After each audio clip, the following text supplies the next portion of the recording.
welcome back to my Isolation Diary. Great news, my single finally has a release date. So on the 3rd of July, it'll be unleashed into the wild, romping all across the globe. So yeah, 3rd of July, etch it into your diaries, the countdown commences. And pop, it seems like a decent way actually to lead into this week's theme, which is hair.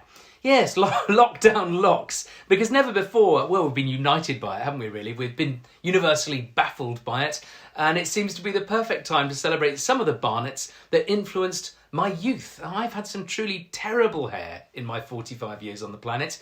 I'm starting to look a bit like a citizen of Lego Town now, but back in the day I had the pudding basin, the long shanks of the surfer, I've had bleached, slick back hair.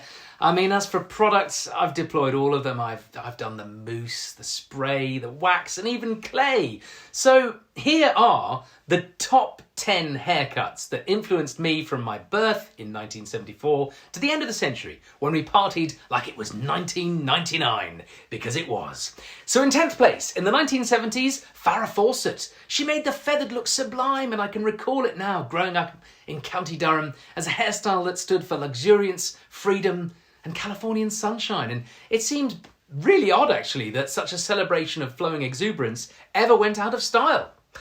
Number 9. In 9th place, it is sideburns, because the 1970s presented impeccable examples, and I may never have the ability to grow them. I'm just too wispy on the cheek. But for me, Derek Griffiths' sideburns in Play School are the greatest of all time.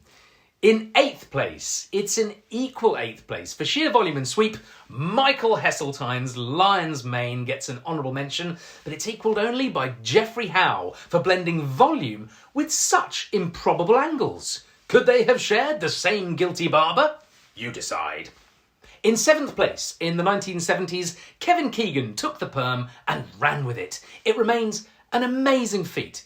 For me, it's a world within a world, discreetly harking back to the Roman Emperor Marcus Aurelius, who I am totally convinced is the ultimate inspiration for Kevin's curly splendour. In 6th place, a full decade after Keegan's run, David Hasselhoff's bubble perm in Knight Rider blew me away. It was as though he was wearing a dream cloud made of hair, and he had a talking car. That's all the boxes ticked for a 10-year-old me. In 5th place, the 1980s brought the Mustache Trilogy of Daley Thompson, Freddie Mercury and Tom Selleck. I will never grow a moustache, I haven't got the powers, but I love all of these men for doing it for me.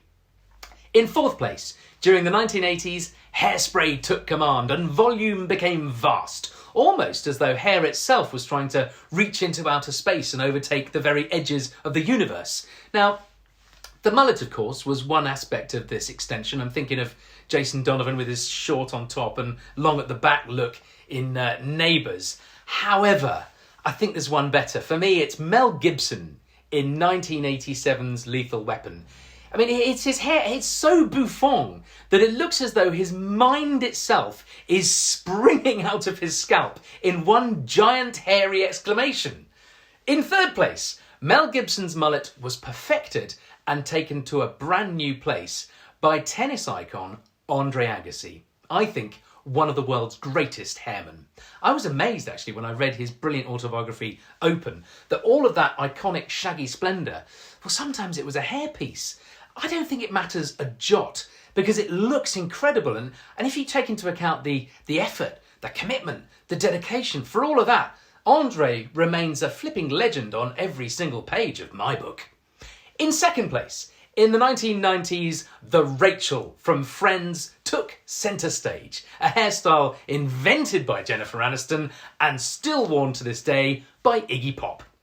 In 1st place, now I could mention the curtained look favoured by Leonardo DiCaprio in the 1990s. That's treating the face as a stage and the hair as sort of theatrical drapes. And I admit I myself practiced this style with limited success, but in 1st place, because I too succumbed to this extraordinary way of wearing my very own follicles. It is the frosted tips of Justin Timberlake.